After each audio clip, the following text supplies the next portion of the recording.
Continuing this Barebow form series, we are now going to talk about the anchor, which is pretty much one of the biggest changes from Olympic style recurve to Barebow archery that you'll make, because the anchor is vastly different than an Olympic style anchor, and I'm going to do my best to help you with your transition from Olympic style recurve to Barebow, or to find a good Barebow anchor if it's your first time shooting archery as well.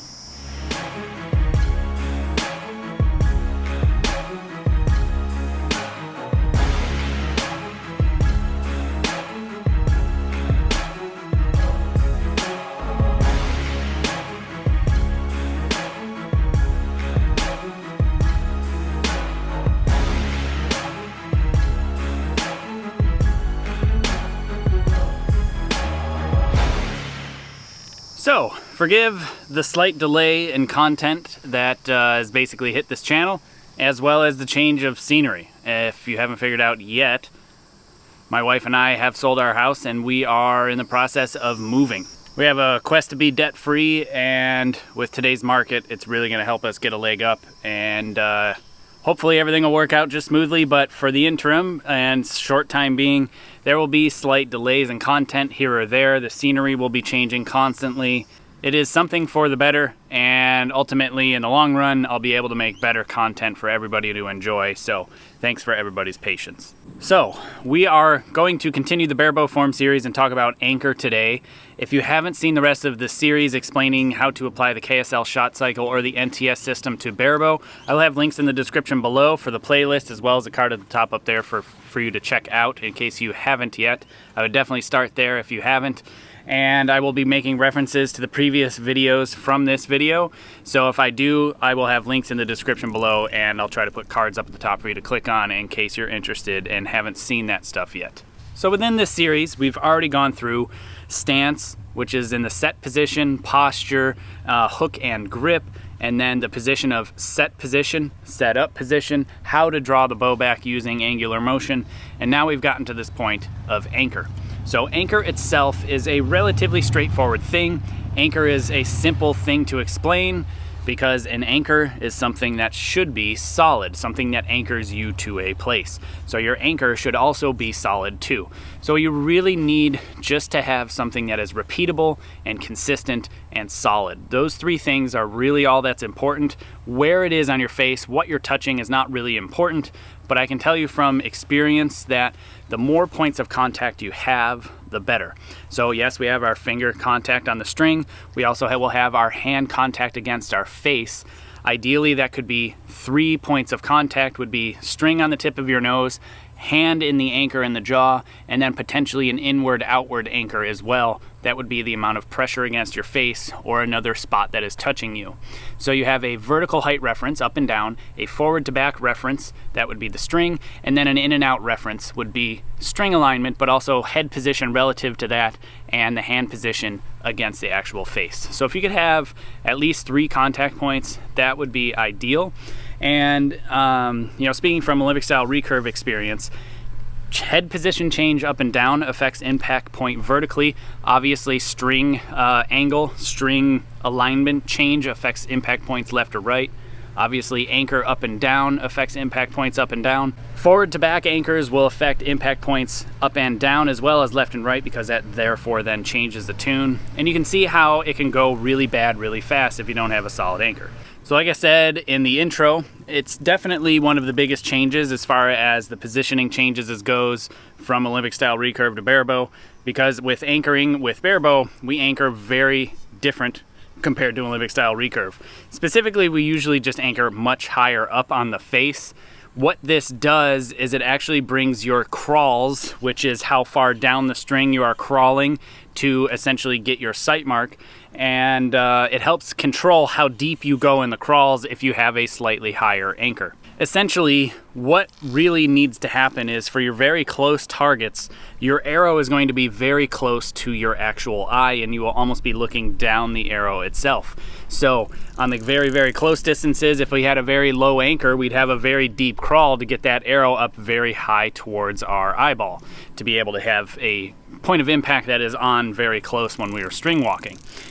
So the way you can get away with not being so deep on the crawl is to anchor farther up on your face, because the arrow will stay right here, but your hand can change position on the string and on your face relative to how far down the string you are crawling, and that will really help control how much of a negative effect your crawling has on your tune. The deeper you have to crawl, the harsher the bow and the string itself hits that arrow, the more it breaks down the spine, the harder it is to control the tune, and potentially you'll have some negative side effects on the impact points on your target because of the change in tune as you go from a point on to a super deep crawl to have that, 50-meter impact point on to, a 5-meter shot super deep on your crawl itself. Now, the reason that it really breaks down the spine is we're actually pulling the bow back down here, and this would be the furthest point on the string and not the arrow. So when we go to let go, that string will start accelerating and almost dry firing until that string conforms to the arrow and then pushes the arrow. So it really causes some erratic knock travel and arrow flexing and all sorts of things. So, all things considered, it would be better to have a higher anchor to be able to control the amount of mess up with the tune that happens due to string walking. It's crazy. It's a little difficult to explain unless you've seen it firsthand, but I can tell you there probably is a bit of a benefit from anchoring slightly higher up. Now, there are many things to consider, and Barebow Archery is a bit complicated. So excuse this video going a bit more into the technical weeds because you have to know these things in order to choose the correct barebow anchor for you. So something that I've noticed for me, my point on is 65 meters or further. I haven't even actually found my point on because it is so far. That is due to a couple of factors. One is my draw weight's relatively high. It's about 44 to 45 pounds. And my anchor is low relative to your traditional barebow style anchor, but I like it because it's a good hybrid between my Olympic style anchor and the proven barebow anchors, but I've found some advantages to my style anchor that I'll explain to you in this video. Although one thing that I will specifically make mention of that I will use as a caveat or as a caution is that I would, if I was you and if it was me and if I was teaching somebody, I would advocate for one anchor for every distance. Now, the reason that I do say this, and I am saying one anchor if at all possible, is because when you're under pressure and you're either shooting for a medal or you're shooting for that $5 against your friend, or you're shooting for your club record or just a personal best, those levels of pressure that you feel on your system will cause you to make mistakes. And a simple mistake to make is to pick the wrong anchor when you're at the incorrect distance, or you're picking the wrong anchor for the crawl and for the distance that you have. Because as I said before, as your anchor changes, your crawl will change. So you can have potentially two things go wrong when you really should be just making one simple decision. How far is the target? Oh, it's 50 crawl, anchor, because I only have one anchor. Or it's a 5-meter shot, crawl down to 5 meters and anchor. Now there's no issue there, but I could go, oh, it is a 50-meter shot. Oh, wrong anchor. Okay, now I'm in the right anchor. Or it's a 50-meter shot. I use the wrong crawl for the wrong thing, but use the correct anchor for the 50-meter shot. And so you can see that there are two opportunities to go wrong as opposed to just one. So, like I said, if at all possible, I would recommend one anchor for every distance. There are tricks you can do to anchor slightly lower on your face to be able to shoot further distances. Those are potentially needed when you're shooting NFAA or FITA rounds or something like that, because FITA, or NFAA fields rather, go out to 80 yards, and that's a long way to go, and you'd have to aim really high up in order to hit the target without lowering your anchor. So you might be able to kind of play around with that and figure those things out for yourself.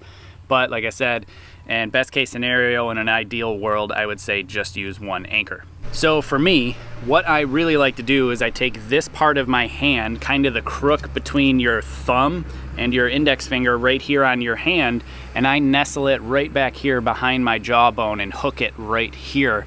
And that is my vertical reference. Also, I have a fail-safe of being able to not go too far forward because it will pull on my jawbone and actually push on a trigger point, and it kind of hurts if I'm not pulling too hard back, or not pulling hard enough back rather. and then the string is able to sit on the tip of my nose. I can have a relatively comfortable head position and have the proper string alignment. So all those things, you know, I get checks in the box because of the style of anchor I have. Although a typical Barebow anchor is using your index finger roughly on the canine tooth. Some people will call it the eye tooth because it's right below your eye, right here like this, and then the side is just kind of pushing against their face, maybe this knuckle here on their jaw, like right below where their jawbone comes in, or their cheekbone rather, right where it meets the teeth and the jawbone, and they kind of just sit it like that, and that's their anchor. Now with this type of anchor, there is no forward to back lock to it. It's just basically the position on your face where you're touching here and touching here. All those things have to be repeatable and have to be solid in order to have a successful anchor. So it can get a bit complicated.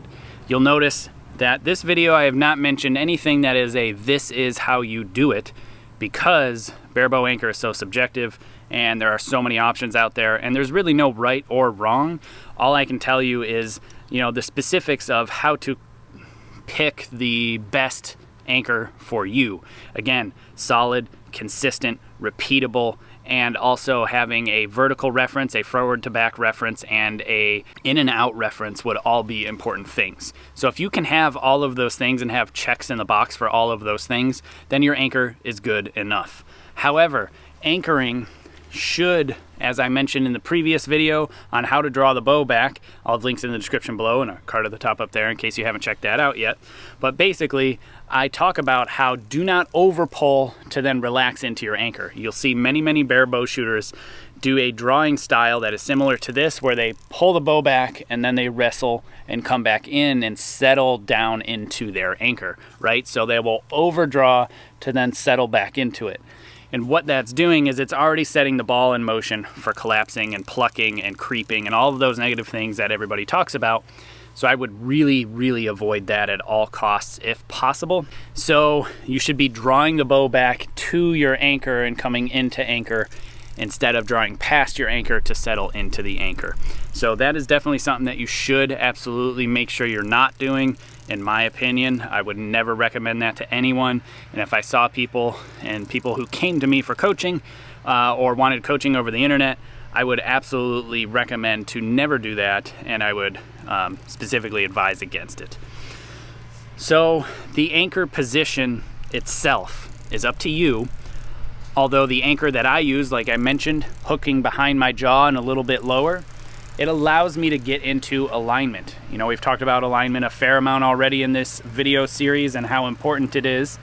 And the reason, again, really quick, is using bones to hold a structure like this. If your structure is out of alignment, now I have to use the muscles of my fingers to hold the position when it is loaded with weight, which would be equivalent to draw weight. It's easier to hold your fingers like this versus like this, and it's simply just due to a mechanical advantage of biomechanics, basically. So, more alignment, the better. And if I were to use, even with a Barebow tab, if I were to use a typical Barebow anchor, where my index finger is on the canine tooth, you can see my elbow, my back elbow here, is pretty far outside of the arrow line, because if I had it in line with the arrow, now the string is like literally resting on my nose, and if I were to let go, it'd probably tear my nose off. Obviously not ideal. So in order to have that clearance, I have to kind of have a broken posture, a bit of a triangle between these two shoulders and that front wrist. But if I have my anchor, where I'm down and back a little bit further, string on the tip of my nose, I no longer will hit my nose at all. I can wear a hat without hitting my head, or hitting the brim of my hat. And my elbow is in line with my arrow, so I have decent alignment. Also, these three spots with my anchor are pretty much in a straight line. So there are drawbacks and benefits to each style anchor. The high forward anchor up here, be harder to get into alignment, potentially not as solid of an anchor, but you'll have a lot better crawls, a lot less crawls, especially on those close distances. Your point on will also be closer to, which for people like me shooting high draw weight or really light arrows, when the maximum for world archery is basically 50 meters, there's a bit of an advantage to having your point on really close to 50 meters because you can't misset your crawl on accident. The advantages to my anchor are better alignment, more solid anchor potentially, and I believe a little bit better string path because it won't be hitting my nose as it goes by. And the drawbacks would be a deeper crawl, potentially harder to control tune, and potentially less than ideal impacts on the target. But from my experience, I can tell you I can shoot bunnies really well all day long, even with a bow that is moderately tuned to my standards. So, I think if you're repeatable and consistent, your impact points are also going to be consistent on the target, and you can make those slight adjustments that are needed within your system, whether that be with plunger tension or center shot or something like that, to compensate for those close targets. Or if you're comfortable shooting them all the time, aiming off. That's also a possibility too. So again, anchor is up to you, and there's really no wrong way to do it. However, I really like my type of anchor a lot lower, a lot further back, because of the alignment I can get, because of the back engagement I can get, because I don't hit my nose with the string as it goes by, because I can wear my hat in a normal location without having to move it out of the way and still be able to shield the sun and be comfortable without having to tip it out of the way, because if I had it in a normal position with the fingertip on the canine tooth, you can see how the hat's now touching and it's a little difficult to get into. Some things to make sure you're taking into consideration is the head position you are in while at full draw. So my head position has a slight cock to the right, just ever so slightly, mostly due to getting my string alignment. And I will set that somewhere in the drawing cycle or before I actually lift the bow. So in set position, I'll kind of already set my head slightly to the right. So that way, as I go to draw back and anchor, I don't have to move my head all that much to get into the proper anchor. That can help a lot to really control the flow of the shot and not have too many distracting things happening all at once. Something else that I'll mention that is specific to my style of shooting, the stuff that I have adopted while trying to learn barebow in my quest of switching from Olympic style recurve to barebow, is when to set the grip sear. I set my grip sear somewhere in between the drawing phase, which is right in the middle of drawing and loading the bow back, and the actual anchor. So I'll set my hand in the proper grip position down here in set position, not with my grip sear activated and ready to go. And then as I go from set to set up and go through loading and start to draw the bow back, that's when I will lift my finger up and set my fingernail on the grip edge to set my grip sear, or I will set it right before I come into anchor and just kind of reach out and set it. So that way my hand position hasn't changed from set in the ideal position that I like it in, and I haven't affected the torque of the bow or the positioning of my hand in the grip until I set it while I've essentially already come to full draw.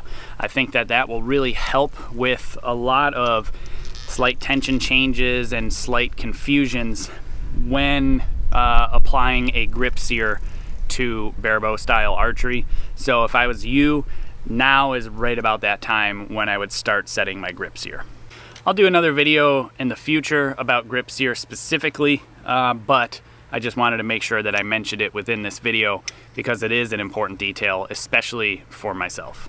Even though we are starting to come into anchor, we're putting the string on the tip of our nose, we're about to start setting string alignment, we're about to start aiming, we're still not quite there yet as far as actually honing in on the spot we're trying to shoot. We're not actually trying to control our sight picture yet. We haven't even decided to level our bow when it comes to a cant or anything like that. We're just still in the preliminary phases of how to draw the bow back and how to get to full draw.